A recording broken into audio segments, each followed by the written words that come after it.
Are you struggling with mental health issues? You're not alone. I myself have struggled with anxiety and mild depression for a lot of my life. In this video, I'm going to share some of the things that have worked for me to mitigate my symptoms and help me to move forward in life. This is going to come in the form of 4 tips. While I am not a medical professional, and heck, I haven't even completely overcome my own challenges, these things have worked for me in the past, so I think they will help things be a lot easier for you as well. The first thing you need to do is get enough sleep. I know this is probably the most generic advice, but that's because it's true. There's a saying that you can't really trust what you think of yourself past 9 o'clock. And the reason is because when you're tired, you're just not thinking straight, you're not performing your best, and you're not evaluating yourself as well as you should be. But for some reason in our society, it's become normal or even cool to get 7 hours of sleep, 6 hours of sleep, 5 hours sleep, or even worse. That has a serious long-term effect on our health, both physically and mentally. And it makes it much harder to fight any of the demons we may be facing. So if you want to improve your mental health, the first thing you need to do is get enough sleep. Which, it's ironic that I'm saying that because I'm this recording not going to be getting enough sleep. Do as I say, not as I do. The second thing you need to do is exercise regularly. This can be a workout routine, or as simple as just walking around outside. Outside time especially helps because the sunlight makes it a lot easier to deal with your day.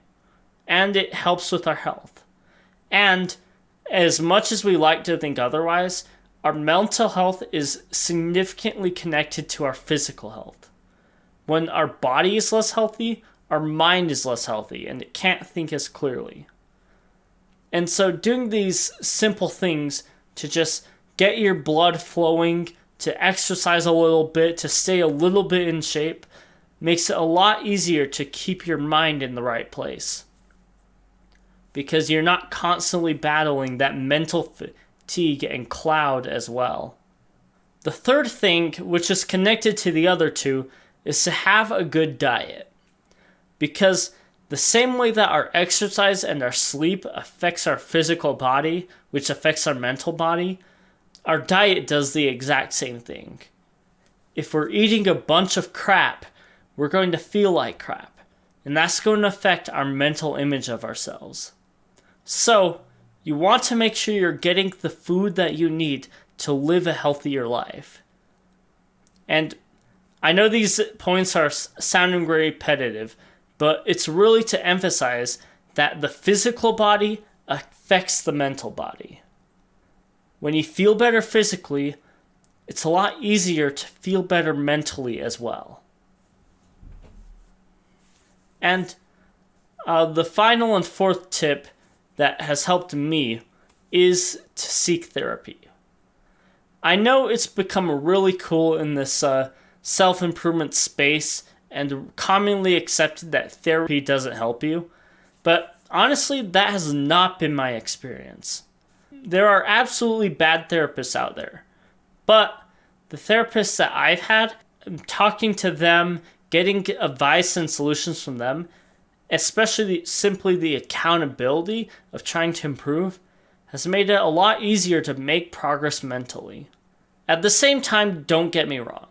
There absolutely are terrible therapists out there. And you have to be really careful with choosing the right one.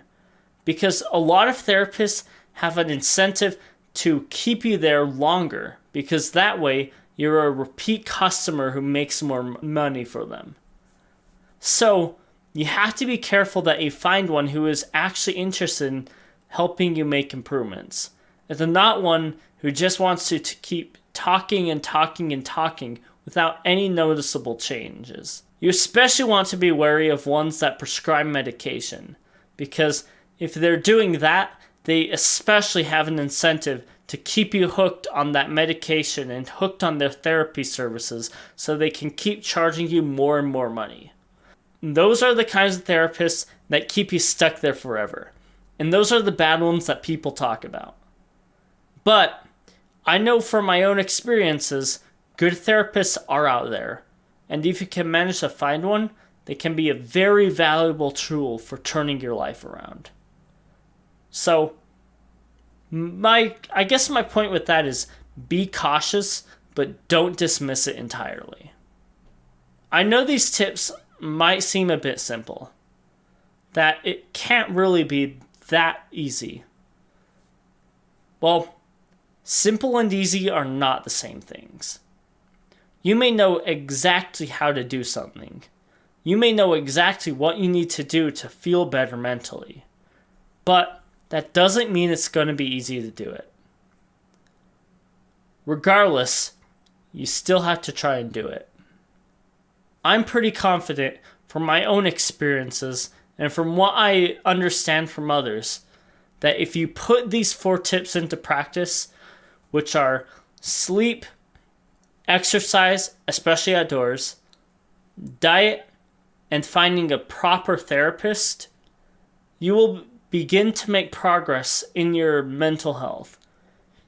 And really, mental health is the linchpin of everything else you're trying to improve.